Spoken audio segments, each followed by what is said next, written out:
أعوذ بالله من الشيطان الرجيم بسم الله الرحمن الرحيم سبحان الذي أسرى بعبده ليلا من المسجد الحرام إلى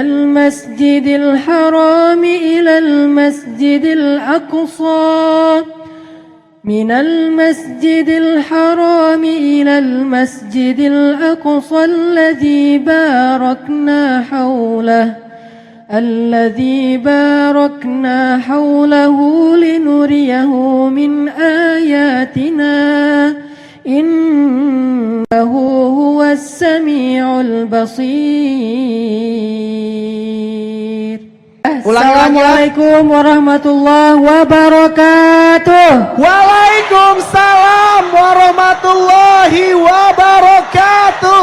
Ya, berarti yang paling semangat masih berstatus jomblo fisabilillah ya. Jomblo ikhlas Kak Buni. Jomblo ikhlas karena Allah.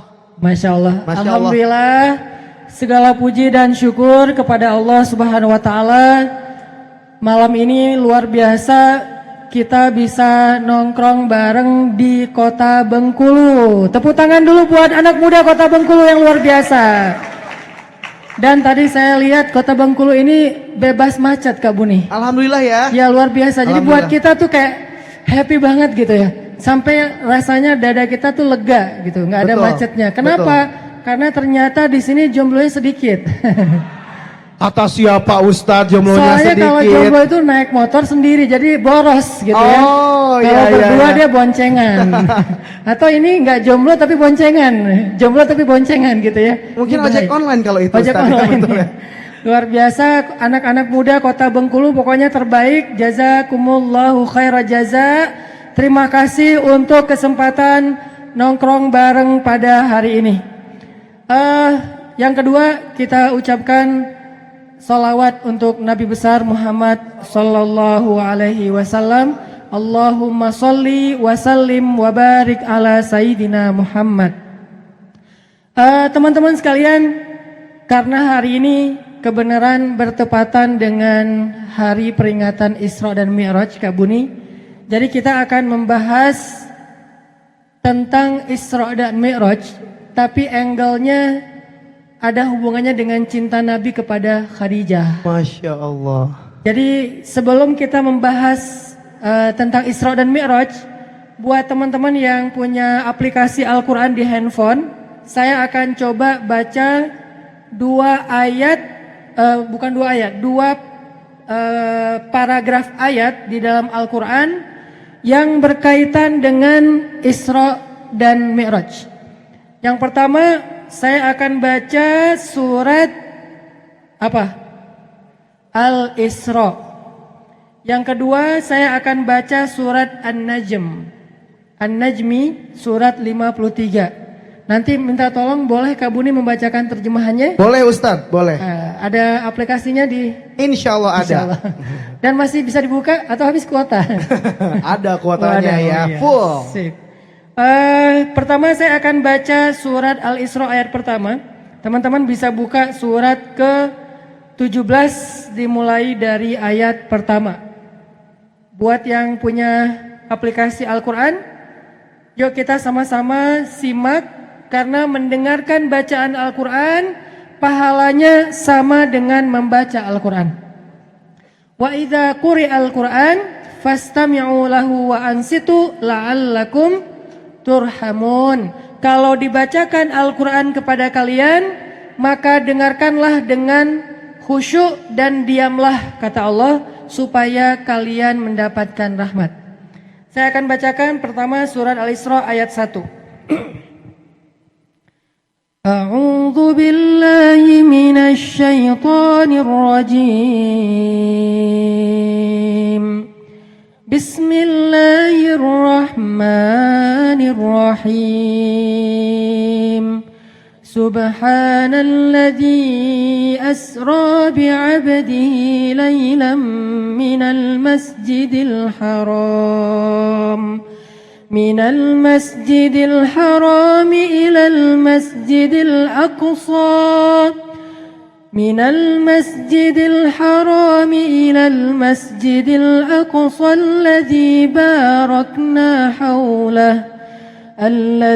باركنا حوله لنريه من آياتنا إنه هو السميع البصير. Silakan Kak Buni. Maha suci Allah yang telah memperjalankan hambanya pada suatu malam dari Masjidil Haram ke Masjidil Aqsa yang telah kami berkahi sekelilingnya agar kami perlihatkan kepadanya sebagian dari tanda-tanda kebesaran kami. Sesungguhnya Dia adalah Maha mendengar lagi Maha mengetahui. Baik. Yang kedua, teman-teman bisa buka surat 53, surat An-Najmi. Surat 53 saya akan baca dari ayat 11 sampai ayat 18. Jadi saya baca dari tengah halaman pertama, dari ayat 11 sampai ayat 18. Bismillahirrahmanirrahim. ما كذب الفؤاد ما رأى أفتمارونه على ما يرى ولقد رآه نزلة أخرى عند سدرة المنتهى عندها جنة المأوى إذ يغشى السدرة ما يغشى ما زاغ البصر وما طغى لقد رأى من آيات ربه الكبرى. Hatinya tidak mendustakan apa yang telah dilihatnya. Maka apakah kaum musyrik Mekah hendak membantahnya tentang apa yang telah dilihatnya? Dan sesungguhnya Muhammad telah melihat Jibril itu dalam rupanya yang asli pada waktu yang lain, yaitu di Sidratil Muntaha. Di dekatnya ada surga tempat tinggal. Muhammad melihat Jibril ketika Sidratil Muntaha diliputi oleh sesuatu yang meliputinya. Penglihatannya tidak berpaling dari apa yang dilihatnya dan tidak pula melampauinya. Sesungguhnya dia telah melihat sebagian tanda-tanda kekuasaan Tuhannya yang paling besar. Sadaqallahul azim. Jadi teman-teman sekalian, alhamdulillah ketika kita memperingati Isra dan Mi'raj di Indonesia itu biasanya ayat yang dibaca itu adalah surat Al-Isra ya. Jarang banget ada yang membahas tentang Isra Mi'raj, dilanjutkan surat Al-Isra kepada surat An-Najmi. Kenapa saya membahas dua surat ini teman-teman? Yang pertama surat Al-Isra, kedua surat An-Najmi di paragraf kecil yang tadi, ayat 11 sampai 18. Karena Isra dan Mi'raj itu adalah dua peristiwa yang berbeda, walaupun terjadi secara berurutan. Tapi dia dua peristiwa yang berbeda. Pertama peristiwa Isra dan yang kedua peristiwa Mi'raj. Jadi ada dua kata mewakili dua peristiwa. Jadi judulnya itu ada dua, Isra dan Mi'raj. Ini bisa jadi nama anak. Oh Masya Allah. Siapa namanya dia Isra gitu, adiknya Mi'raj. Jadi namanya kembaran gitu ya, Isra dan Mi'raj. Mohon maaf Ustaz, nikah juga belum Ustaz? Oh iya, maaf, belum. maaf. Masih jauh. Masih lupa. Masih jauh. Kita masih doain jauh ya. Ya. Jadi Isra Mi'raj dua peristiwa Kak Buni. Peristiwa Isra secara bahasa artinya perjalanan dari satu tempat ke tempat yang lain di bumi. Isra. Dan orang yang suka melakukan perjalanan ini dalam bahasa Ibrani dikenal dengan nama Israel. Jadi Israel orang yang suka melakukan perjalanan, traveling. Salah satu di antara kenapa orang-orang keturunan Nabi Yakub dikenal dengan nama Bani Israel, karena Nabi Yakub sendiri dijuluki nama lain beliau adalah Israel. Kenapa kok disebut Israel? Ada banyak arti Israel, tapi salah satunya adalah Israel ini nomaden. Israel ini traveler. Israel ini senang touring. Kalau bahasa anak motor ya, touring, riding. Jadi dia melakukan perjalanan yang jauh dari satu tempat ke tempat yang lain di muka bumi, sehingga dikenal dengan nama Al-Isra. Nah, ayat tentang Al-Isra, perjalanan di muka bumi, itu ada di surat Al-Isra itu sendiri, ayat pertama yang tadi kita baca. Subhanalladzi asra bi'abdihi lailan minal masjidil haram ilal masjidil aqsa. Dari masjidil haram sampai ke masjidil aqsa. Di ayat surat Al-Isra itu kalau teman-teman perhatikan, kira-kira disebut nggak Sidratul Muntaha? Di surat Al-Isra, ada nggak kata-kata Sidratul Muntaha? Nggak ada ya, adanya cuman minal masjidil haram ilal masjidil aqsa. Dari masjidil haram di Mekah sampai ke masjidil aqsa di Palestina. Cuman sampai di situ. Ini namanya Isra. Sehingga kalau kita memperingati peristiwa Isra dan Mi'raj, rasanya nggak utuh kalau kita belum membahas tentang Mi'rajnya. Selama ini yang kita bahas baru Isra-nya yang ada di surat Al-Isra. Sedangkan peristiwa Mi'raj itu Allah rekam di dalam surat An-Najmi ayat 11 sampai ayat 18. Terutama di kalimat walaqad ra'ahu nazlatan ukhra 'inda sidratil muntaha. Nabi Muhammad melihat Jibril dalam wujud yang asli di waktu yang lain. Selain apa? Selain ketika awal mendapatkan wahyu di Gua Hira. Karena biasanya Jibril itu by the way, kalau turun kepada Rasulullah itu beliau menjelma sebagai cowok keren. Jibril kok cowok keren? Nah, cowok bahasa Arabnya basyaron. Keren bahasa Arabnya sawiyan. Jadi terjemah saya tidak ada yang salah ya. Dan nanti kalau ada yang nge-crop kemudian jadi viral, dibully, hate speech, ini saya coba tabayun di awal. Jadi bahasa Arabnya cowok itu basyar. Bahasa Arabnya keren itu sawiyan. Dan Allah berfirman di dalam surat Maryam, fatamatsala laha basyaran sawiyan. Jibril ketika turun menemui para anbiya, dia menjelma sebagai basyaron, laki-laki, atau kalau bahasa kita cowok, sawiyan, yang gagah, bahasa kita keren. Jadi Jibril kalau nemuin sempurna, sampai Umar bin Khattab aja pernah terkesima ngelihat wujud asli Jibril sebagai laki-laki yang sempurna. Tapi itu bukan wujud yang sebenarnya. Jibril kalau bertemu dengan Rasulullah dalam wujud yang sebenarnya itu jarang. Salah satunya adalah ketika Jibril mengantar Nabi sampai ke Sidratul Muntaha. Jadi peristiwa Mi'raj, naiknya Nabi ke langit sampai ke Sidratul Muntaha, itu direkam bukan di dalam surat Al-Isra, tapi direkam di dalam surat An-Najmi. Nanti kita akan bahas, tapi itu sekedar intro aja Kak Buni. Sebetulnya yang akan kita bahas sekarang beberapa poin yang berkaitan dengan Isra Mi'raj. Pertanyaannya, apa hubungan Isra Mi'raj dengan cinta Khadijah? Nah itu dia, penasaran sekali kami Itu Ustaz. yang paling gimana gitu ya? Iya, yang ditunggu-tunggu. Karena kalau udah ngebahas bab cinta nih Kak Buni, Aduh, lemah Ustaz. ya antara jadi semakin semangat atau jadi gimana gitu. Baper Ya, ya. tergantung ceritanya. Betul. Ada yang cerita cinta itu cerita romantis kayak Rasulullah dengan Khadijah, Rasulullah dengan Aisyah. Ada yang kisah cintanya itu seperti Nabi Lut dengan istrinya. Nauzubillahi min dzalik ya. Atau Nabi Nuh dengan istrinya, atau Nabi bukan Nabi Asiyah dengan Firaun gitu kan. Itu namanya cinta yang menjadi ujian. Makanya ada orang kalau diomongin cinta kayak males banget gue dengerin bab cinta. Kenapa? Karena dalam benak dia cinta itu kayak sakit gitu kan. Rasa sakit yang luar biasa. Tapi ada juga orang kalau ngebahas bab cinta itu kayak mengenang hal-hal indah yang udah dilalui dan sekarang udah jadian sama yang lain gitu. Nah ini nih masalah cinta. Jadi apa hubungan antara cinta Khadijah dengan Isra Mi'raj?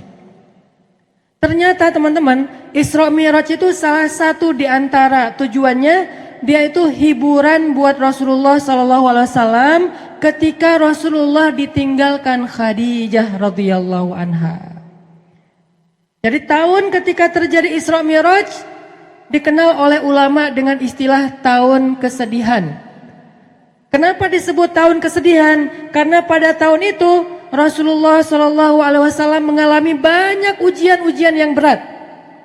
Salah satu ujiannya, pertama beliau ditinggalkan oleh paman tercinta beliau, Abu Thalib, yang membuat beliau tidak ada lagi yang melindungi dakwahnya di kota Mekah. Udah gitu ditinggalkan lagi oleh istrinya yang selama ini banyak sekali berkorban dan mensupport dakwah Nabi, yaitu Khadijah radhiyallahu anha. Dan ini bikin Nabi itu patah hati banget. Kenapa? Khadijah meninggalkan Nabi sedangkan pekerjaan dakwah belum selesai. Ini berat banget nih bagi seorang Rasulullah SAW ditinggalkan Khadijah padahal dakwahnya belum beres. Dakwah di Mekah itu lagi sulit-sulitnya, tetapi Allah membawa pulang Khadijah kepada Allah Subhanahu wa taala. Sehingga Nabi merasa benar-benar tahun itu tahun kehilangan. Kehilangan Abu Thalib, kehilangan Khadijah, sehingga jadilah Nabi di kota Mekah, kalau kita ibaratkan itu kayak anak yatim, nggak punya tempat berlindung. Biasanya Nabi itu kalau misalnya di luar, beliau dicela, dibully sama netizen gitu kan. Emang dulu ada netizen, ini analogi sosial media. Kita dibully netizen aja kayak bete banget ya. Jadi kayak nggak bisa tidur, terus pengennya akunnya ditutup aja. Tapi sayang followersnya 6 juta. Curhat. Oh. Jadi kita dibully netizen aja kayak sedih banget gitu. Apalagi Rasul dibulinya bukan sama sosial media yang nggak ketemu orangnya. Tapi langsung ngelihat ekspresi wajahnya, dilemparin sama kotoran. Nah hiburan Nabi yang membuat Nabi itu kuat ketika dalam keadaan dibully rame-rame adalah Khadijah. Sehingga Nabi pulang ke rumahnya dalam keadaan lelah, dalam keadaan sedih, dalam keadaan kecewa. Nabi bilang kepada Khadijah, Khadijah, zammiluni, selimuti aku Khadijah, selimuti aku. Akhirnya Nabi diselimuti oleh Khadijah. Lalu Nabi curhat sama Khadijah, Khadijah, kenapa mereka mendustakan dakwah aku? Apakah aku terlalu keras kepada mereka? Kata Khadijah, tidak wahai Rasulullah. Kenapa mereka mendustakan agama ini? Apakah aku tidak menyampaikannya dengan jelas? Kata Khadijah, tidak ya Rasulullah, engkau sudah menyampaikan dengan jelas. Wahai Khadijah, bagaimana agama ini akan Allah menangkan jika mereka menolak agama ini? Kata Khadijah, ya Rasulullah, la tahzan. Ini bedanya Khadijah sama Abu Bakar. Kalau Abu Bakar ketika hijrah, yang bilang la tahzan itu siapa? Rasulullah. Ya Abu Bakar, la tahzan, jangan khawatir, jangan sedih. Tapi kalau Khadijah yang bilang kepada Rasulullah, la tahzan ya Rasulullah. Jangan sedih ya Rasulullah, jangan kecil hati ya Rasulullah, jangan patah semangat ya Rasulullah. Insya Allah, Allah akan memenangkan agama ini suatu saat nanti. Insya Allah. Sehingga Nabi jadi semangat lagi. Ini artinya Khadijah adalah orang yang sangat penting di sisi Rasulullah SAW. Khadijah adalah orang yang pertama menerima dakwah Nabi ketika satu dunia ini, satu bumi ini menolak dakwah Nabi. Khadijah orang yang pertama sholat di belakang Nabi ketika tidak ada yang mau sholat di belakang Nabi. Tiba-tiba orang yang paling berharga bagi Rasulullah SAW ini kembali kepada Allah Subhanahu Wa Taala. Sehingga Nabi merasa kehilangan, seolah-olah dunia ini gak punya siapa-siapa lagi. Sedih luar biasa. Abu Thalib pergi, Khadijah pergi. Di tahun yang sama, orang-orang kafir Quraisy merencanakan untuk membunuh Rasulullah SAW. Sehingga Rasul harus lari ke Taif. Baru lari ke Taif, berharap di Taif diterima sama keluarga besar ibunya beliau, Aminah. Ternyata di Taif kita tahu cerita yang luar biasa tragis. Nabi dikejar-kejar seharian, dilemparin batu, kemudian disorakin kayak maling. Sehingga Nabi keluar masuk kebun kurma bersembunyi. Ketahuan lari lagi, sembunyi lagi, ketahuan lari lagi. Sampai jidat Nabi itu kena lemparan batu dan berdarah. Seharian Nabi berlari karena dikejar-kejar sama orang di Taif. Jadi benar-benar keadaan Nabi, udahlah perasaan beliau sedang dalam keadaan kehilangan. Lagi patah hati banget kalau bahasa kita sekarang. Tiba-tiba dihujat rame-rame sama manusia. Ini berat banget buat Rasulullah SAW. Kondisi mental yang lagi down banget. Kondisi perasaan yang lagi nyesek banget kalau bahasa kita. Udah ditinggalkan orang tercinta. Kemudian tidak ada lagi yang melindungi beliau dakwah di Mekah. Sekarang beliau di Taif diusir, dipukulin, dilemparin, dikejar, diteriakin maling. Sampai kemudian Nabi SAW bingung harus pulang kemana sekarang. Di Mekah beliau diancam, di Taif beliau diusir. Akhirnya Rasulullah SAW diam-diam masuk ke kota Mekah dan tidur di depan Ka'bah. Tidur sendiri di depan Ka'bah ketika udah malam. Orang-orang Mekah udah pada tidur, masuk ke rumah mereka masing-masing. Nabi sembunyi-sembunyi masuk ke kota Mekah dan tidur di depan pintu Ka'bah. Karena udah gak tahu harus pulang kemana.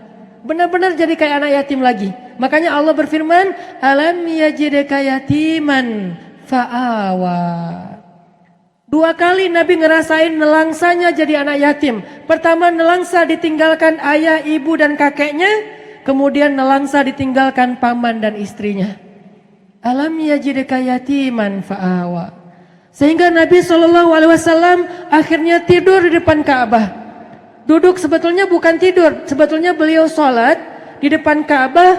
Minta pertolongan kepada Allah. Ya Allah, saya harus kayak gimana? Saya udah gak punya siapa-siapa. Khadijah yang paling saya cintai. Khadijah yang menjadi nyawa saya banget. Saya gak bisa hidup tanpa dia, sekarang udah pergi.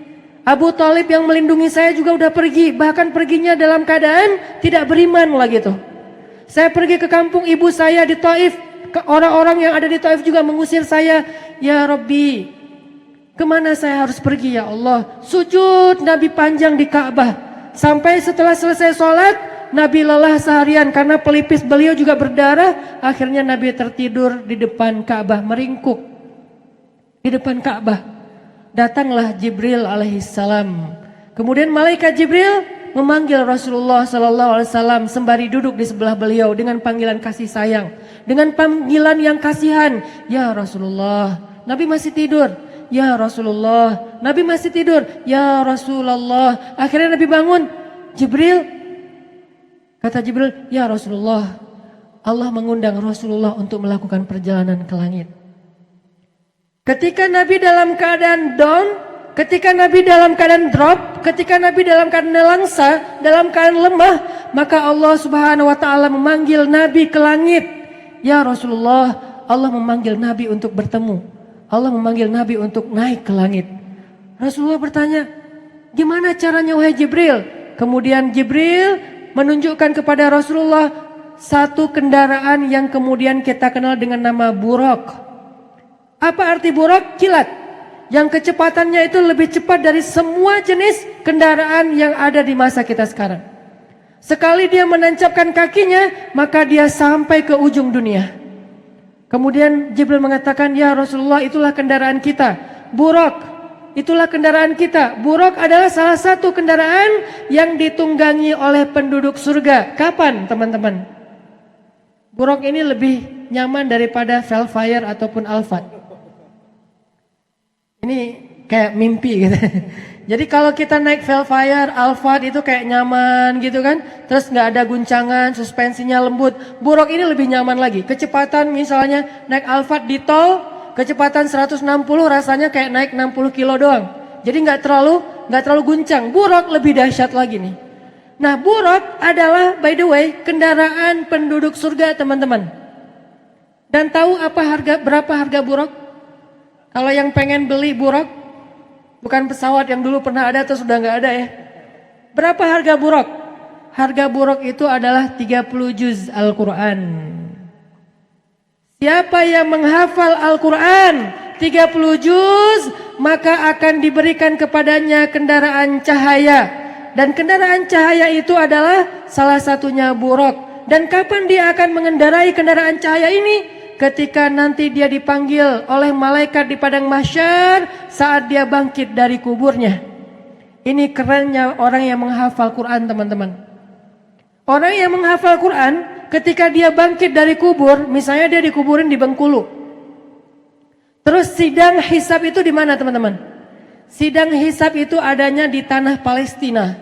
Kalau teman-teman tahu kenapa Palestina ini menjadi sangat istimewa dalam Islam? Karena tanah Palestina itu, tanah Al-Aqsa itu nanti akan jadi ruang sidang Yaumul Hisab, hari perhitungan di padang mahsyar.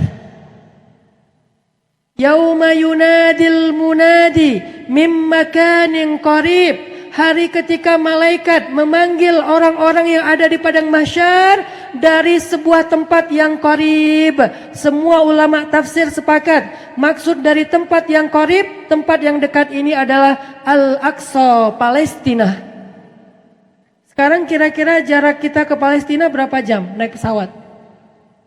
Naik pesawat 10 jam. Jadi kalau direct dari Jakarta ke Palestina naik pesawat 10 jam. Naik pesawat. Kalau naik mobil mungkin 3 bulan. Kalau jalan kaki 2 tahun. Sekarang ya, kalau kita jalan kaki dari Bengkulu ke Al-Aqsa itu butuh 2 tahun untuk sampai ke Al-Aqsa. Dan kalau kita meninggal dikuburin di Bengkulu, terus dibangkitkan di Bengkulu, terus kita nggak punya kendaraan, tapi kita harus jalan ke Al-Aqsa. Itu belum dihisap, baru jalan doang, udah menghabiskan waktu 2 tahun paling cepat. Itu pun ukurannya apa? Ukuran bumi yang sekarang yang masih kecil. Sedangkan padang mahsyar itu bumi yang beribu-ribu kali lipat lebih besar daripada bumi yang sekarang. Sehingga Allah Subhanahu wa taala berfirman di dalam surat Ibrahim, Yauma tubaddalul ardu ghairal ardi was samawat. Yauma tubaddalul ardu ghairal ard. Ard itu bahasa Arab, terus jadi bahasa Inggris earth, artinya bumi. Ard bahasa Arab, terus jadi bahasa Inggris earth. Ard artinya bumi. Yauma tubaddalul ard, hari ketika bumi yang lama diganti dengan bumi yang baru. Bumi yang lama disebut ardud dunya.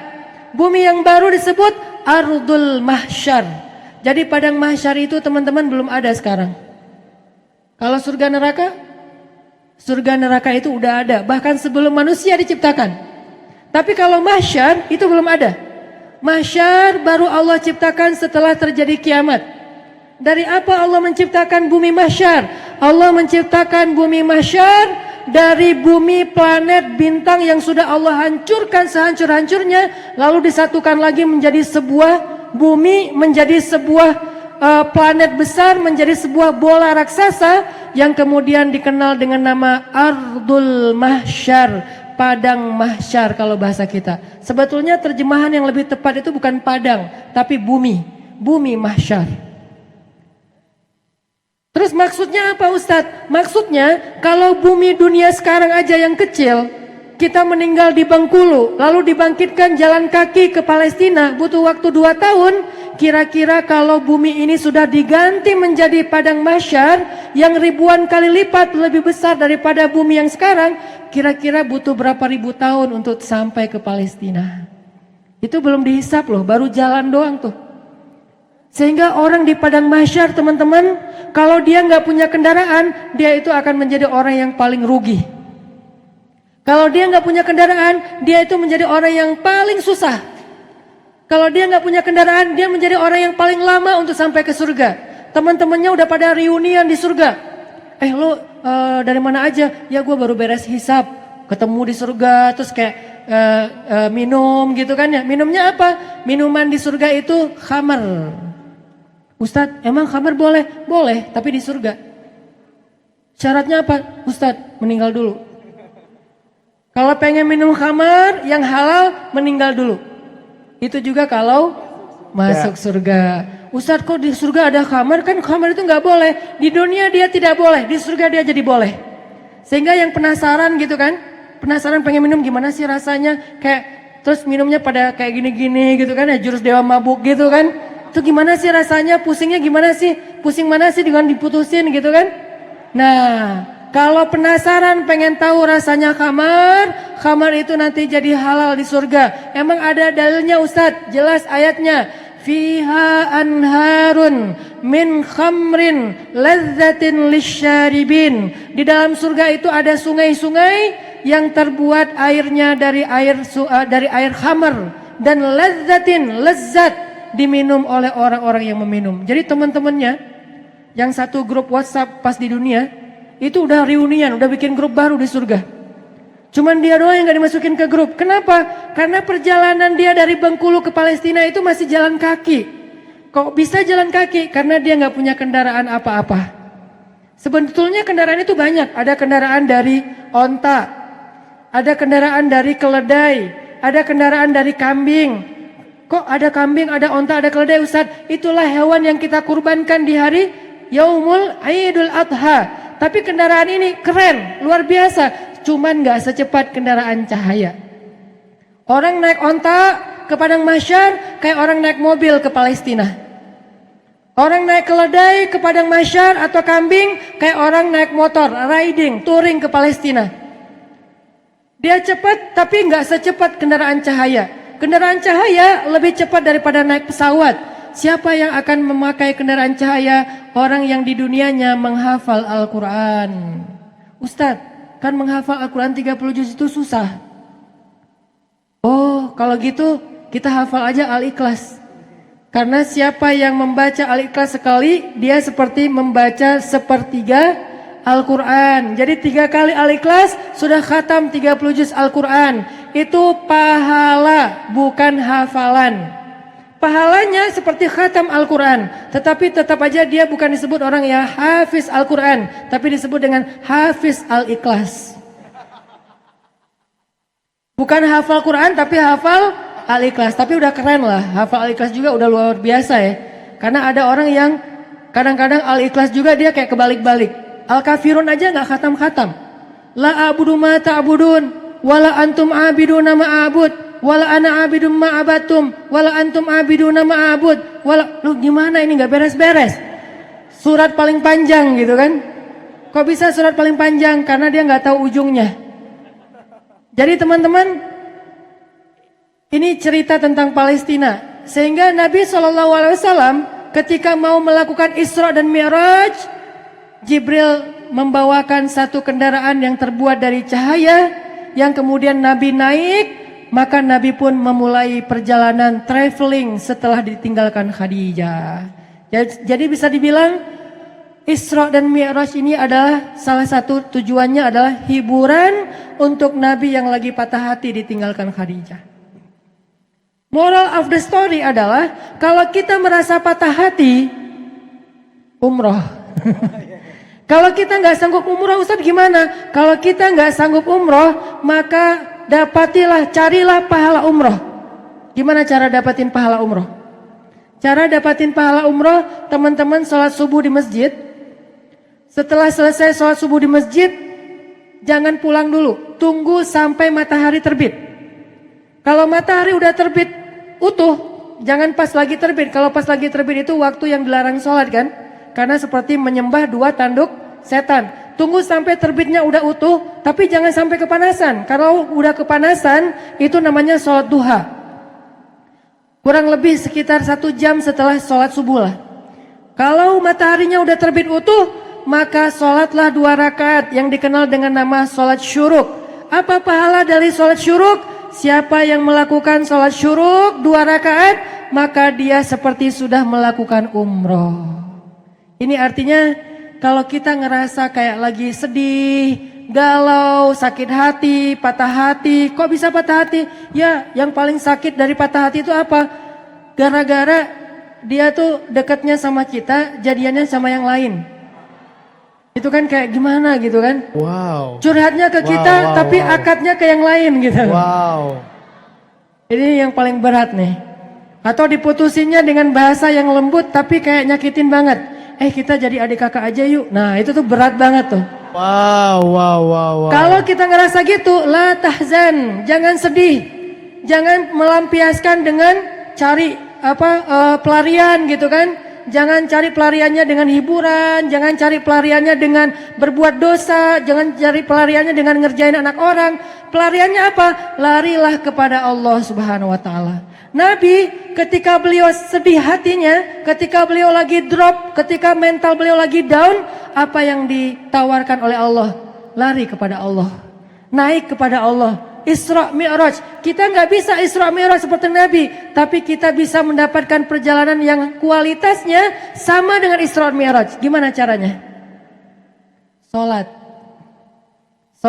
Sholat. Kenapa sholat? Karena sholat itu adalah oleh-oleh dari Isra dan Mi'raj. Kita nggak bisa naik ke langit seperti Rasulullah. Kita nggak bisa terbang ke Al-Aqsa seperti Rasulullah. Terus gimana cara kita Isra dan Mi'raj ketika kita galau? Ya ayyuhalladzina amanu. Ya ayyuhalladzina amanu ista'inu bis sabri was salah. Kalau kita lagi sedih, kalau kita lagi down, kalau kita lagi drop, kalau kita lagi patah hati, kalau kita lagi galau berat, maka ista'inu bis sabri wassalah. Mintalah pertolongan Allah dengan sabar, lalu Isra dan Mi'raj. Isra dan Mi'rajnya kita as-salah. Sehingga kalau kita lagi berat hatinya, lagi malas, lagi gak bisa ngapa-ngapain, sholat aja 2 rakaat. Mau sholat syuruk, mau sholat duha, mau sholat tahajud, mau sholat qobliyah, ba'diyah, mau sholat galau gitu kan. Apa sholat galau? Istikharah. Galau milih yang mana? Yang hijabnya hitam atau yang hijabnya putih? Sama-sama berhijab, itu boleh. Tapi kalau yang satu berhijab, yang satu belum berhijab, ini gak perlu pakai istikharah. Pilihlah yang paling taat kepada Allah Subhanahu wa taala. Ustadz, kalau dua-duanya gak berhijab, nah ini lebih galau lagi nih. Kalau dua-duanya berhijab, galau. Milih yang mana? Yang satu hafal Quran, yang satu lagi hafal hadis. Ya, keren ya. Yang satu hafalnya Al-Fatihah, yang satu hafalnya Innamal a'malu binniyat.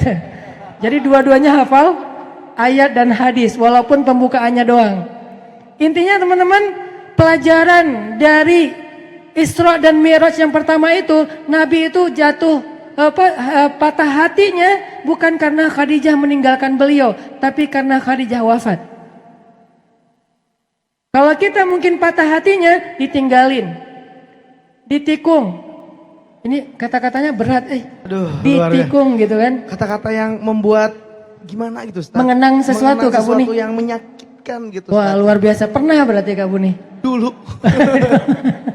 Jadi kayak ditinggalin, jangankan ditinggalin orang yang kita sayangin ya, ditinggalin grup aja itu berat loh. Bukan left group, di left sama grup. Teman-teman pernah left group? Pernah. Nah, pernah nggak di left sama grup? Di left sama grup tuh gini, grupnya tiba-tiba sepi, ternyata mereka bikin grup baru di sebelah. Kita doang yang nggak dimasukin gitu kan. Tadinya grupnya isinya 10 orang, sekarang grupnya di sebelah 9 orang, kita doang yang gak masuk. Ini namanya di live sama grup. Gak usah di live sama grup, di unfollow aja tuh berat gitu. Apalagi followersnya cuma 1. Dia. Terus di unfollow, akhirnya kita pakai akun palsu biar bisa stalking gitu. Pengalaman Ustadz, dikit. Jadi teman-teman, kalau kita ngerasain perasaan sedih yang kayak Rasul, walaupun mungkin kasus kita tuh nggak selevel Rasul ya. Kasus Rasulullah kan keren banget ya, ditinggalkan oleh pacar halalnya. Dan ditinggalkan juga bukan dikhianati, ditinggalkan wafat. Kalau kita mungkin ditinggalkan oleh orang yang belum halal buat kita. Maka kalaupun kita harus sedih, masalah hubungan dengan seseorang, masalah persahabatan, masalah sekolah, masalah pekerjaan, apapun masalah kita kalau lagi sedih, Isra Mi'raj lah dengan sholat 2 rakaat. Sedih dikit langsung wudhu, Allahu Akbar. Ketika kita sholat kita bisa curhat sama Allah. Apa curhat kita yang lagi sakit hati di dalam sholat teman-teman? Apa doa sakit hati di dalam sholat? Doa yang lagi sakit hati, kalau lagi sholat itu sebetulnya kita pada hafal. Rabbighfirli warhamni wajburni. Kalimat wajburni itu doa sakit hati loh. Artinya apa? Ya Allah wajburni. Artinya ya Allah sembuhkanlah sakit hati saya.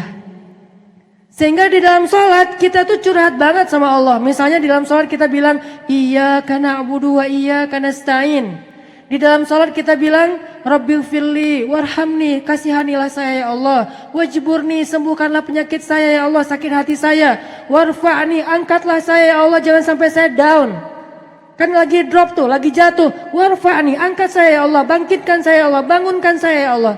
Warfa'ni, warzukni, beri saya ganti yang lebih baik ya Allah. Wahdini, beri saya petunjuk harus gimana ya Allah. Wa'afini, ya Allah, kuatkan saya ya Allah, maafkan saya ya Allah dan atas kesalahan saya. Jadi kita tuh kalau lagi sholat tuh sebetulnya lagi kayak curhat gitu sama Allah. Sehingga oleh Nabi ketika Isra dan Mi'raj adalah membawa pulang sholat 5 waktu. Dan sholat 5 waktu itulah Isra Mi'rajnya umat Nabi Muhammad Sallallahu Alaihi Wasallam. Itu poin pertama teman-teman.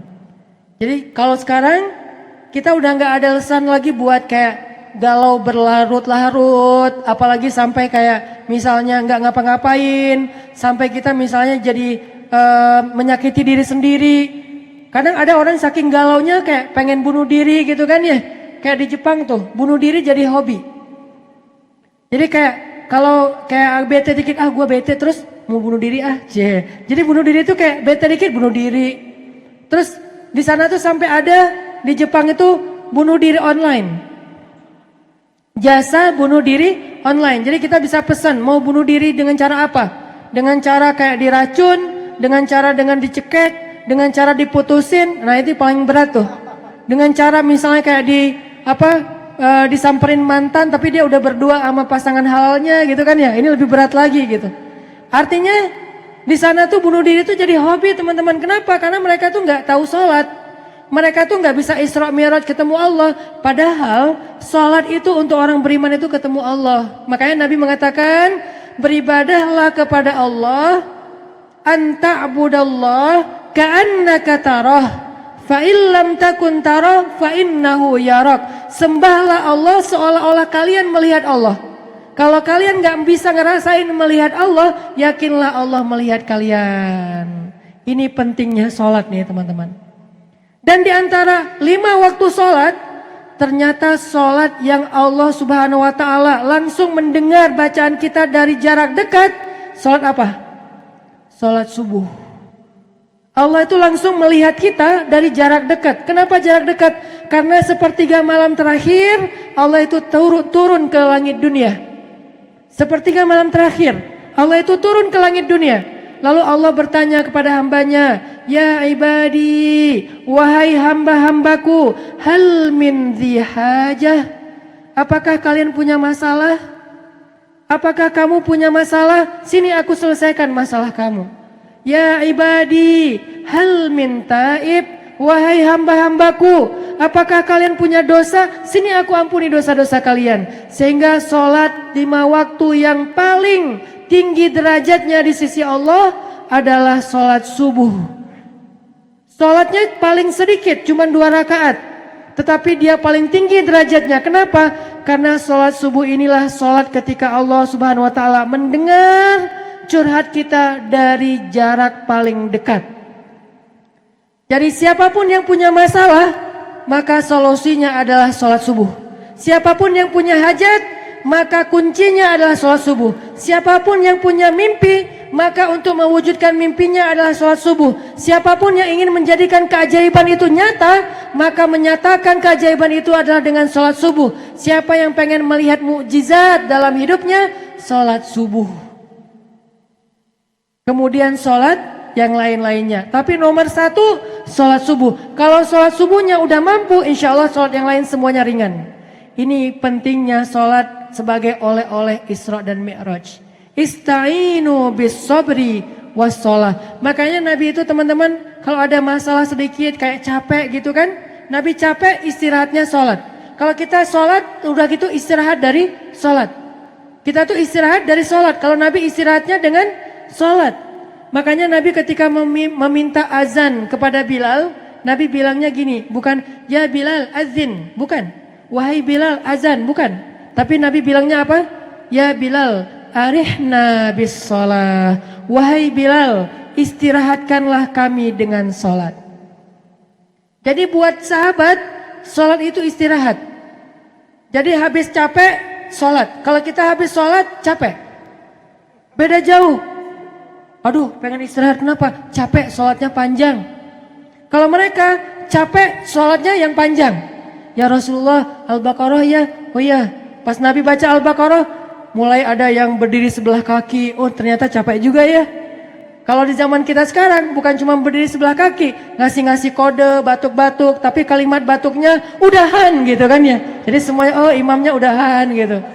Ini artinya kayak beda. Sholat kita itu bukan istirahat. Sholatnya orang beriman adalah obat. Sholatnya orang beriman adalah rohah, istirahat. Makanya ada tabi'in, dia sholat untuk menghilangkan rasa sakit ketika diamputasi kakinya.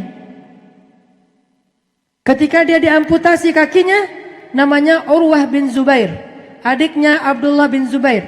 Urwah bin Zubair ini dia punya penyakit kayak tumor atau kanker di kakinya, sehingga kata dokter harus diamputasi. Tapi cara biar dia nggak ngerasain sakit ketika diputuskan kakinya, dia bilang biarkan saya berzikir kepada Allah. Antara ada dua pendapat, ada yang bilang zikir, ada yang bilang sholat. Lalu ketika dia sedang sholat sambil tidur, kakinya mulai diiris, kulit paling luar diiris sama dokter. Dia sholat, beres kulitnya diiris, sekarang dagingnya yang diiris. Beres dagingnya diiris, sekarang pakai gergaji besi yang kecil tuh, yang sangat tajam, yang digergaji sekarang tulangnya. Sampai ngilu cerita sahabat menceritakan kejadian ini. Setelah selesai semuanya berdarah, maka untuk menghentikan pendarahan, kakinya yang masih tersisa itu dimasukin ke dalam minyak yang mendidih supaya dia jadi kayak kering gitu ya, kayak kita goreng ikan kering dan menghentikan pendarahan. Dan itu dilakukan ketika Urwah bin Zubair sedang sholat ataupun sedang berzikir kepada Allah. Ini sholatnya orang soleh. Buat mereka sholat itu istirahat. Bahkan sekarang tuh ada di Palestina sama di Suriah, anak kecil yang lagi dijahit lukanya karena dibom sama Rusia, dibom sama Israel, dijahit lukanya. Nggak pakai bius. Kenapa nggak pakai bius Ustadz? Soalnya di sana nggak ada obat bius, lagi perang. Jadi obat-obatan susah masuk. Terus gimana biusnya? Bius mereka itu adalah dengan membaca Al-Quran. Bius mereka itu dengan zikir. Bius mereka itu dengan sholat. Sehingga anak kecil ini dijahit oleh dokter lukanya yang besar. Dia membaca Alif Lam Mim Dzalikal kitabu la raiba fi hudal lil muttaqin. Jadi obatnya Al-Quran. Bahkan ada seorang anak kecil yang sedang diopname, lalu dia ngerasain nyamannya diopname itu dengan apa? Dia sholat. Dia turun dari tempat tidurnya, lalu dia sholat sambil duduk di lantai. Buat orang-orang yang beriman, sholat itu adalah Isra dan Mi'raj, perjalanan paling menyenangkan. Traveling paling menyenangkan. Kenapa? Karena perjalanan ini bertemu dengan kekasihnya Allah Subhanahu wa Ta'ala. Challenge kita sekarang, gimana caranya Ustadz biar sholat saya bisa dapat kualitas nyaman kayak gitu? Kita kan pengen ya, rasanya sholat itu kayak betah lama-lama, sujud gak pengen bangkit biar sekalian tidur gitu kan? Kayak saya pernah tuh sholat tarawih di masjid di Bandung, kita sholat tarawih baca 1 juz. Ternyata pas kita sujud, pas bangkit dari sujud, yang bangkit itu hanya setengahnya ketiduran. Ini sujud saking lamanya. Kok bisa lama banget Ustadz? Sujudnya itu kayak membaca setengah juz Al-Quran. Pengen betah yang lama-lama. Makanya sholat yang di bulan Ramadan itu disebut dengan sholat tarawih. Tarawih dari kata roha. Roha bahasa Indonesianya rehat, istirahat. Istirahat meminta istirahat. Bahasa Indonesianya istirahat. Itu bahasa Arab sebetulnya. Jadi sholat tarawih, sholat istirahat. Istirahat dari apa? Istirahat seharian capek beraktivitas dalam keadaan lapar dan haus. Sekarang karena udah capek, yuk kita istirahat. Ngapain? Sholat tarawih. Tapi kalau kita habis sholat tarawih, istirahat. Makan kolak, makan bubur. Kok kamu ngapain sih? Istirahat capek, tarawih panjang banget. Nah jadi buat kita, tarawih itu masih capek. Istirahatnya makan kolak. Nah sekarang gimana caranya tarawih itu nyaman, sholat itu kayak rehat buat kita. Rahasianya apa Ustadz? Biar bisa sholat itu nyaman. Ada dua. Satu buat cowok, satu buat cewek. Kalau pengen sholatnya nyaman. Gimana caranya Ustadz? Jawabannya bukan dari saya, dari Ali bin Abi Thalib. Ketika Ali ditanya, ya Abul Hasan, gimana caranya biar saya punya kenikmatan dalam sholat? Bisa khusyuk, bisa sujud panjang, bisa menangis ketika sholat. Gimana caranya? Saya udah berusaha berulang kali sholat tapi nggak dapat apa-apa. Apa kata Ali bin Abi Thalib? Jaga pandanganmu di siang hari, Allah akan menjaga hatimu di malam hari.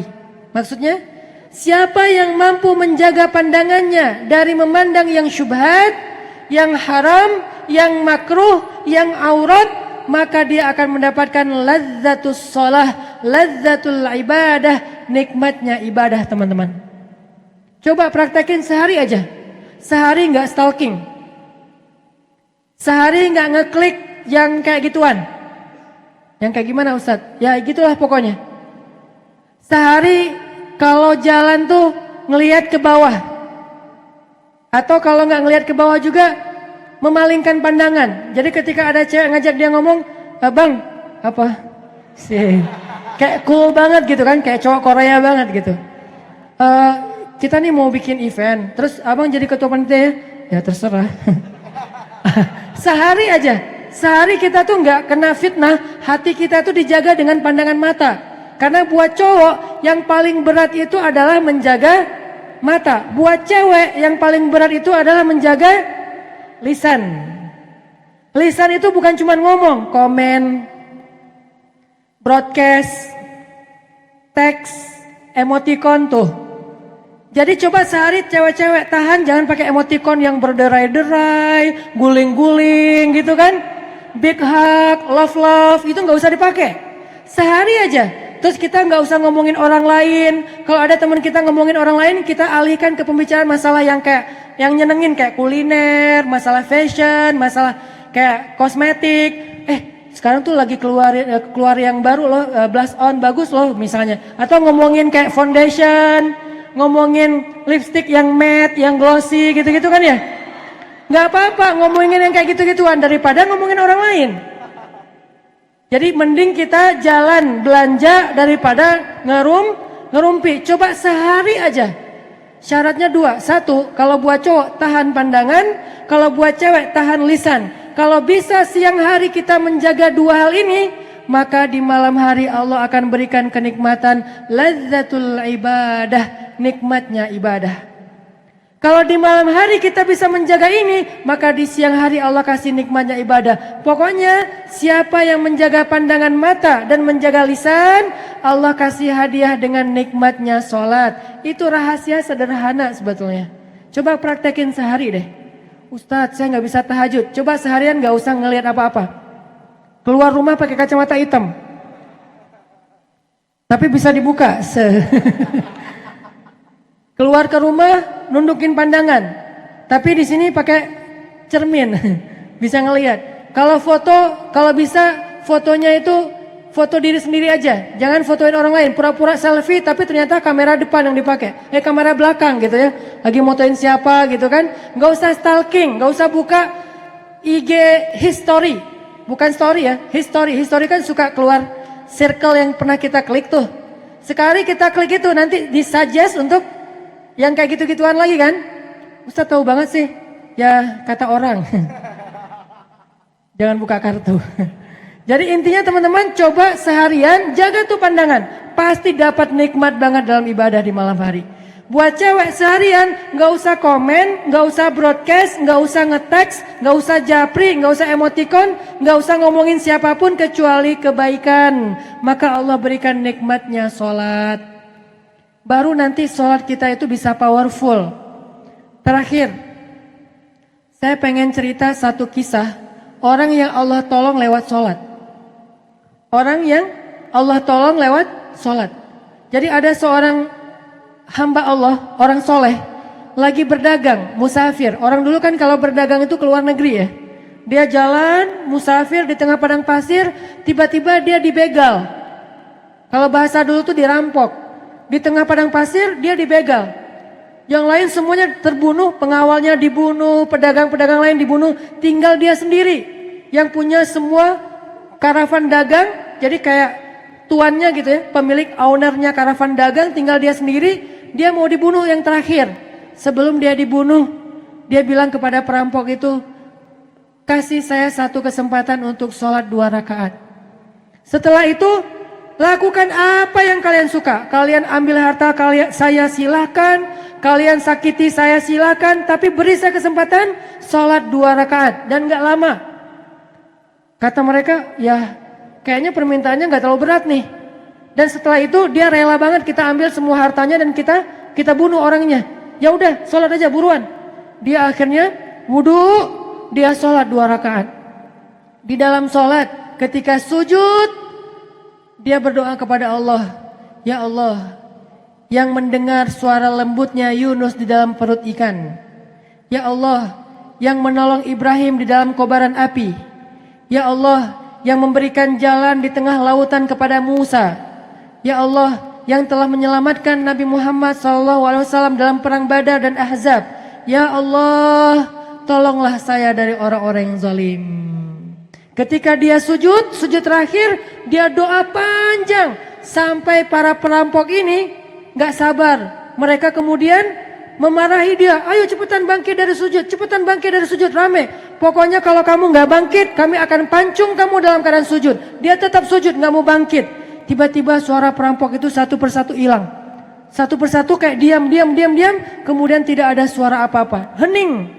Ketika udah hening, dia bangkit dari sujudnya. Dia tahiyat. Selesai tahiyat, dia salam sebelah kanan. Ketika dia menghadap ke sebelah kanan, dia ngelihat perampok-perampok itu sudah terbaring.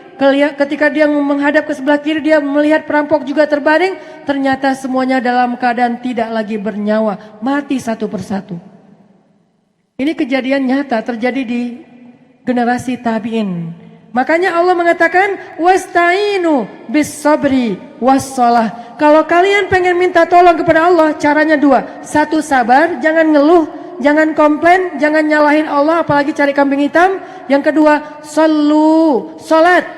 Walaupun sholatnya cuma sholat 2 rakaat sholat sunnah.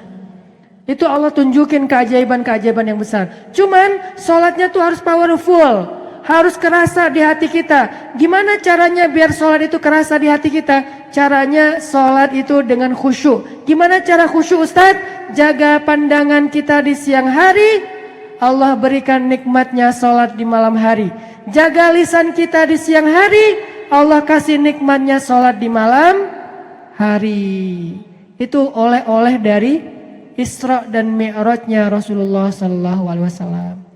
Teman-teman sekalian, saya pikir yang paling penting buat kita adalah menemukan sebuah cara untuk bisa survive dari masalah lewat agama.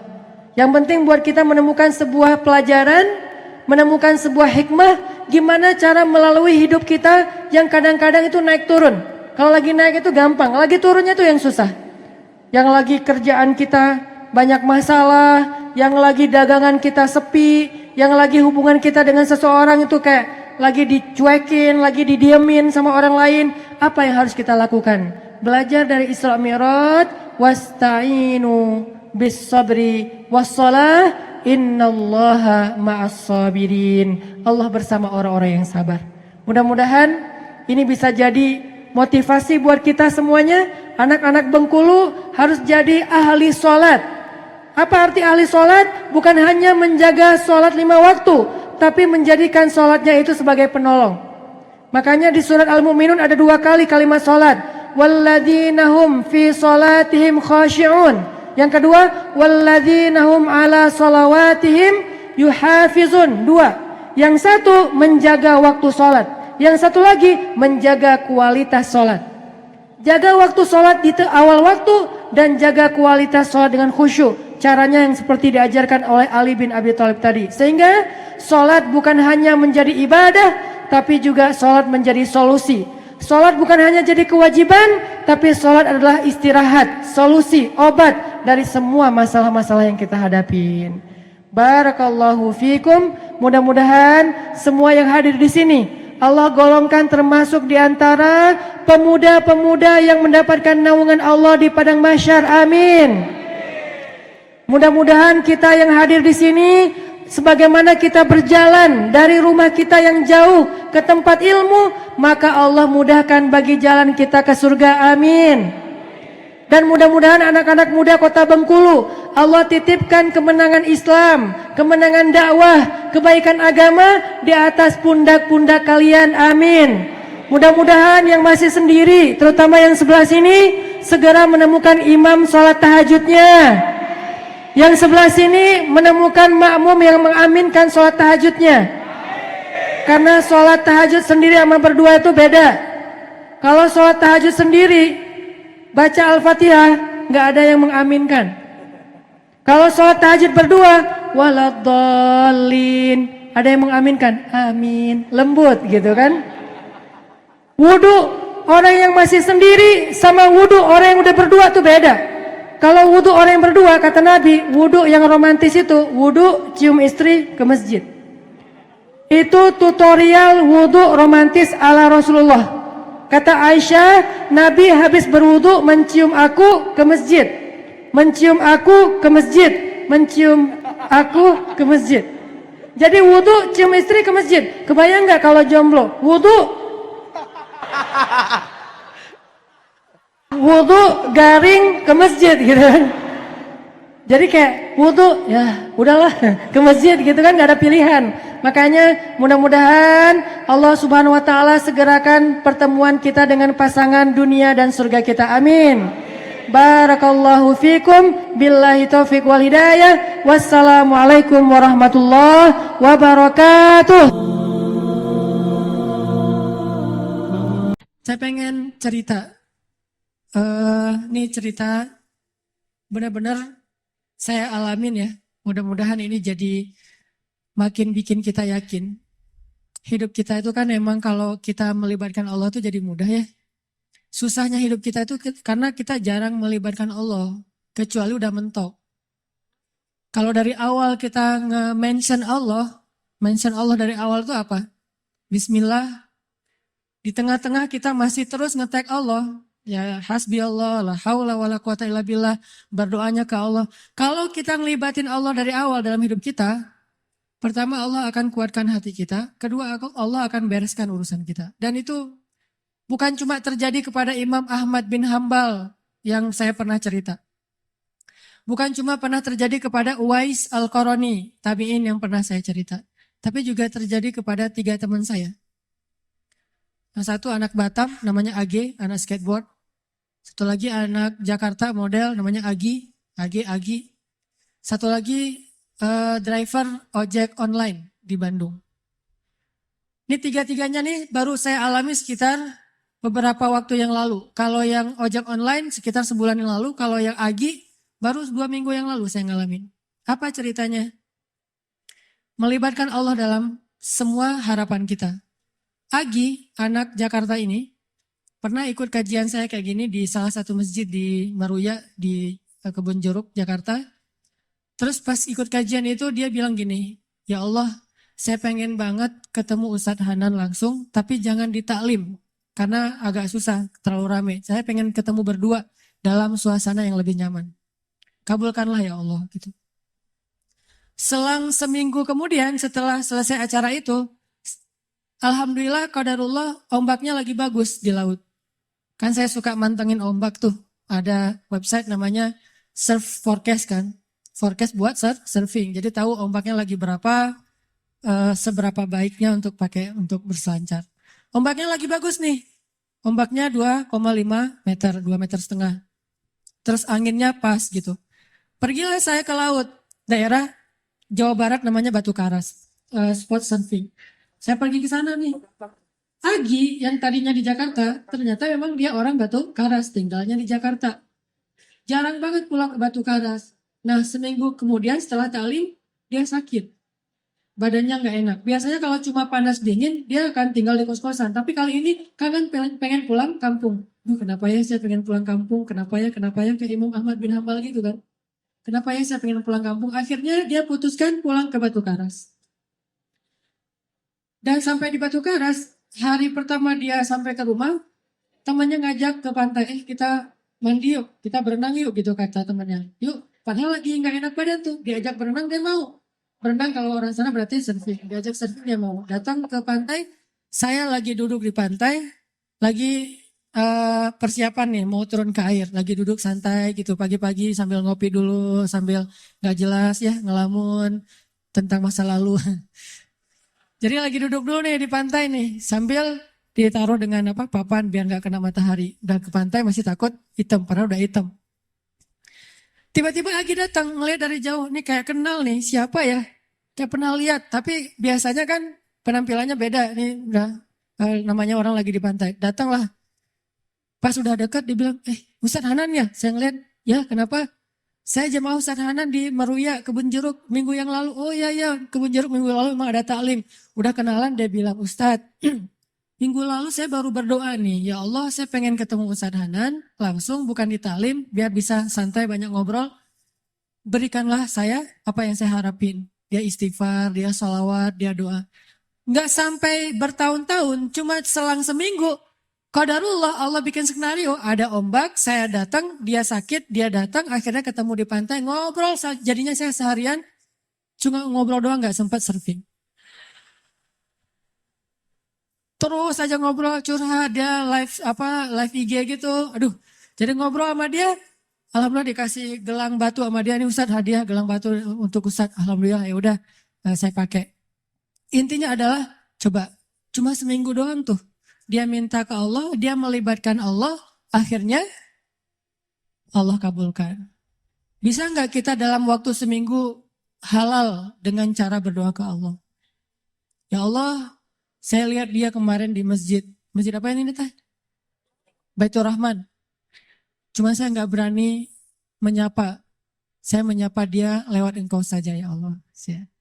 Kalau kita yakin dan tembakan kita itu udah jago tadi, jawid imanak tujawid qira'at kata Teh Hanin tadi.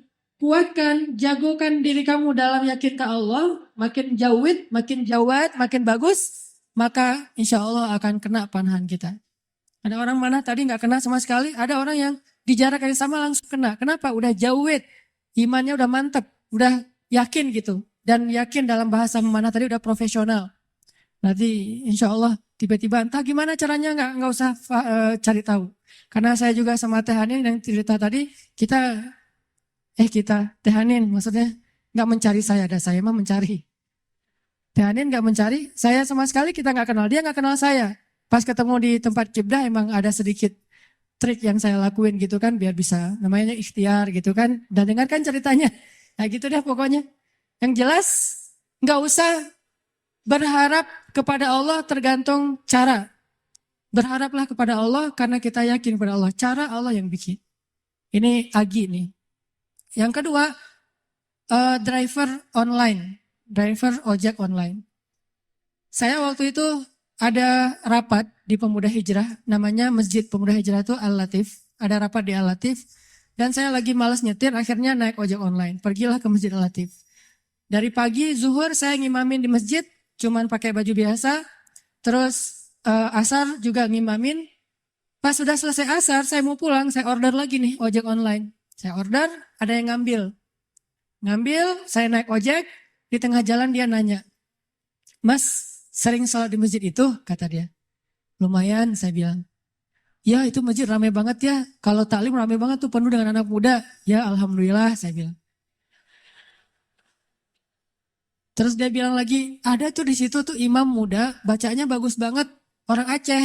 Siapa ya namanya? Saya bilang Muzammil. Oh ya Muzammil. Oh ya. Kenal sama dia? Ya lumayan saya bilang. Dari tadi lumayan aja semuanya. Eh, oh, Mas suka ikut talim juga di situ? Kadang-kadang saya bilang. Dia nggak ngeh sama sekali. Lama-lama dia mulai curiga, dia nanya, eh, apa tadi ada kegiatan apa? Nggak, cuma ada rapat aja sama teman-teman. Teman-teman DKM maksudnya iya. Mas tadi ngimamin sholat zuhur ya? Kata dia. Iya, kata saya. Mulai curiga kan dia. Asar juga? Iya. Oh, Mas namanya siapa? Hanan. Hah? Hanan yang mana nih? Kata dia. Mulai kaget dia kan, mulai panik gitu. Saya bilang Hanan Ataki, langsung oleng tuh motor tuh. Masya Allah, dia kaget sendiri. Dan itu olengnya tuh langsung berhenti pas lampu merah pula. Dia heboh sendiri di lampu merah, bayangin. Ya Allah, Masya Allah. Alhamdulillah, Ustadz tahu nggak? Ternyata ini Ustadz Nata Kintar dulu. Saya lihat ke belakang, benar nggak nih? Oh iya benar gitu. Dari tadi kayak Ustadz nggak ngomong-ngomong. Kata dia, Ustadz tahu nggak? Sebulan ini saya selalu beristighfar, berdoa, sholawat. Ya Allah, saya pengen banget ketemu sama itu tuh satu lagi gurunya Muzammil. Yang ceramahnya suka di YouTube katanya. Ustadz Hanan Ataki, saya pengen ketemu beliau. Tapi susah kalau di taklim. Pengen berduaan, jangan pas rame-rame. Ternyata berduanya di atas ojek. Coba. Dan itu demi Allah kisah nyata teman-teman terjadi. Jadi Imam Ahmad yang pernah kita dengar ceritanya bukan cuma terjadi di Basrah. Terjadi juga di Indonesia.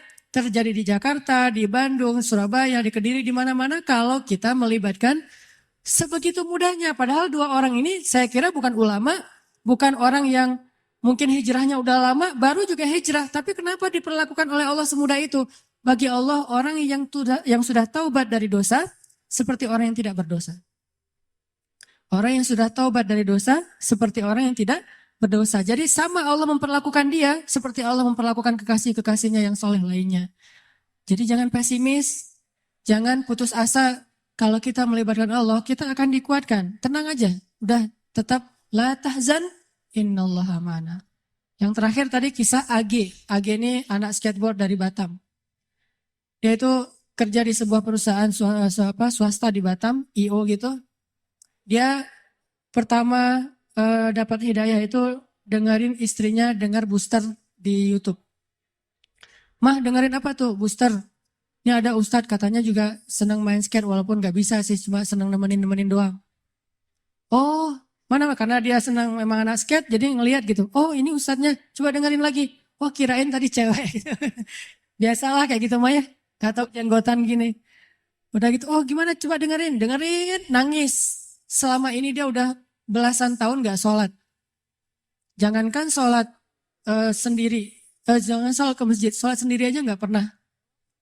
Bahkan sholat Idul Fitri aja gak pernah. Kan kalau kita minimal sholat Idul Fitri ya, setahun 2 kali lah ya. Walaupun masbuk itu juga. Kenapa masbuk? Kebiasaan kalau Jumatan datangnya kalau khutbahnya udah selesai. Dan Idul Fitri, Idul Adha mah khutbahnya selesai sholat.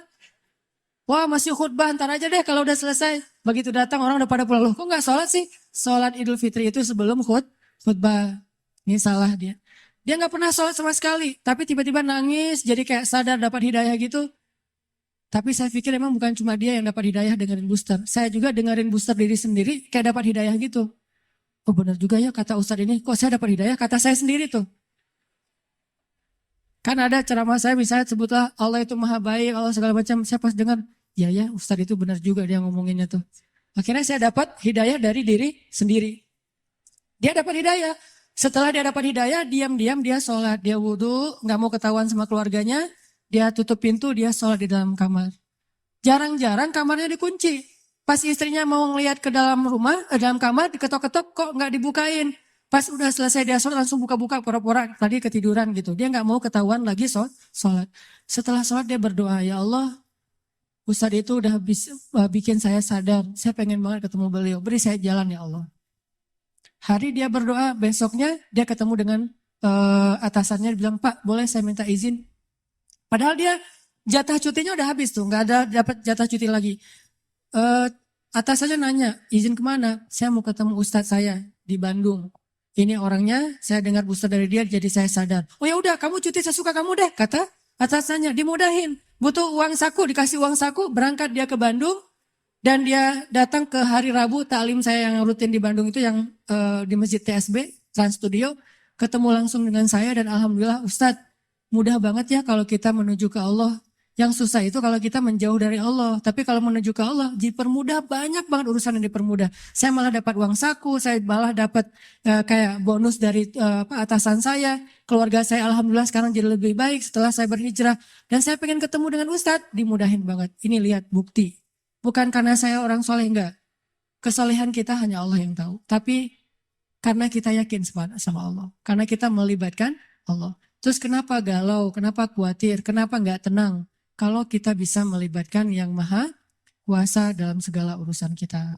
Jadi itu teman-teman, coba buktiin deh. Kalau teman-teman yang lain di tempat yang tadi saya ceritain udah membuktikan, kita pasti bisa lebih dari itu.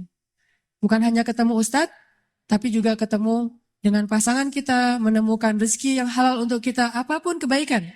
Tinggal, ya Allah, saya pengen nikah, beri saya jalan. Udah gitu, lihat keajaiban terjadi dalam hidup kita. Kalau enggak juga, enggak ada sia-sianya berdoa kepada Allah. Makanya saya bilang kalau berdoa tuh jangan yang tanggung, yang mantap sekalian. Ya Allah, kalau mobil ya Allah saya pengen Alphard. Penghasilan kita kecil, tapi pengennya Alphard. Emang sia-sia? Enggak. Kalau enggak dikasih Alphard di dunia, dikasih Alphard di akhirat. Kan Allah pasti mengabulkan doa kan? Pasti itu. Kalau enggak dikabulkan di dunia, dikabulkan di akhirat. Bangun dari kubur, tiba-tiba lewat Alphard, berhenti depan kita. Ini mobil siapa? Ayo kita ke Padang Mahsyar, lewat pakai Alphard gitu. Udah ada drivernya. Mereknya bukan Toyota tapi mereknya Cahaya. Merek baru nih. Belum dijual di Indonesia. Mereknya Cahaya. Kendaraan Cahaya yang lebih nyaman adalah Alphard. Jalan ke Padang Mahsyar. Kenapa saya dapat kendaraan ini ya Allah? Karena dulu kamu pengen banget punya mobil Alphard di dunia. Tapi aku tidak memberikannya di dunia karena itu tidak baik untuk kamu. Tapi aku berikan di akhirat. Apa sia-sianya berdoa kepada Allah? Jadi tetap ar-raja ilallah, berharapnya hanya ke Allah dan itulah obat untuk segala kegalauan. Orang gak bakalan kecewa kalau bersandar kepada Allah. Itu gak bakalan. Bahkan kita bisa bilang mustahil. Mustahil seseorang itu kecewa gara-gara berpegang, bersandar, menyerahkan dirinya kepada Allah. Itu mustahil. Bukan seperti itu sunnatullah. Karena siapapun yang berserah diri kepada Allah, maka dia telah berpegang kepada tali yang paling kokoh. Wa man yuslim wajhahu ila Allah. Wa man yuslim wajhahu ila Allah wa huwa muhsin. Faqad istamsaka bil urwatil wuthqa. Wa ilallahi aqibatul umur. Siapa yang menyerahkan dirinya kepada Allah dan dia senantiasa berbuat baik, maka sesungguhnya dia telah berpegang kepada tali yang paling kokoh dan kepada Allah segala urusan dikembalikan. Jadi nggak ada orang yang kecewa kalau dia berpegang kepada Allah. Masalah apapun, masalah rezeki, masalah jodoh, terutama yang kedua. Kalau kita bergantung kepada Allah dalam urusan jodoh, maka insya Allah kita nggak akan kecewa. Mak comblang yang paling baik itu adalah Allah. Kalau mak comblangnya Ustadz, kadang-kadang ngecewain. Ustadz, ini CV saya. Oh ya, kriteria yang kamu cari seperti apa? Saya emang gak susah-susah Ustadz, standar-standar aja. Ya standar yang gimana? Yang tingginya 180, yang kulitnya bening, sampai kalau minum kelihatan airnya ngalir, transparan. Kemudian yang hidungnya seperti pedang, yang matanya seperti bidadari. Tahu mata bidadari? Besar dan sayu, tapi nggak gelok. Nah ini kriterianya. Terus kata Ustadz, kalau yang kayak gitu Ustadz juga mau gitu ya. Akhirnya pas ketemu Ustadznya duluan yang ta'arufan. Ini kalau mak comblangnya manusia. Tapi kalau mak comblangnya Allah jauh lebih meyakinkan dan gak bakalan kecewa. Dengan kriteria apapun, wa huwa ala kulli syai'in qadir. Dan kalau Allah menjanjikan yang baik akan ketemu dengan baik, pasti innahu la yukhliful mi'ad. Allah tidak pernah mengingkari janjinya. Masalah apapun, kita harus mengandalkan Allah. Coba deh, selalu ngandelin Allah. Bahasa gampangnya gini, udah tenang aja, ada Allah. Itu. Dan kalau kita sudah melibatkan Allah, la yudayyi'akallahu idzan. Itu pasti. Allah nggak bakalan ngecewain kamu. Kalau udah ngandelin Allah, ini gimana nih? Udah, tenang aja, ada Allah. Allah tidak akan mengecewakan. Salah satu kalimat udah tenang aja ada Allah adalah la tahzan. Innallaha ma'ana. Kalau kita ada teman lagi galau gitu, terus kita bilang, la tahzan, innallaha ma'ana. Kalau bahasa kita, woles bro, tenang aja, ada Allah. Santai bro, karena ada Allah. Itu bahasa Arabnya, la tahzan, innallaha ma'ana. Andalin Allah dalam masalah kita. Ada masalah apapun, serahin aja sama Allah. Bismillah, la haula wa la quwata illa billah. Bahkan kadang-kadang hanya dengan berzikir, la haula wa la quwata illa billah, Allah kasih keajaiban yang luar biasa. Karena setelah seseorang bersandar kepada Allah, la yudayya'anallahu idzan. Pasti Allah nggak akan ngecewain. Pasti Allah nggak akan ngecewain.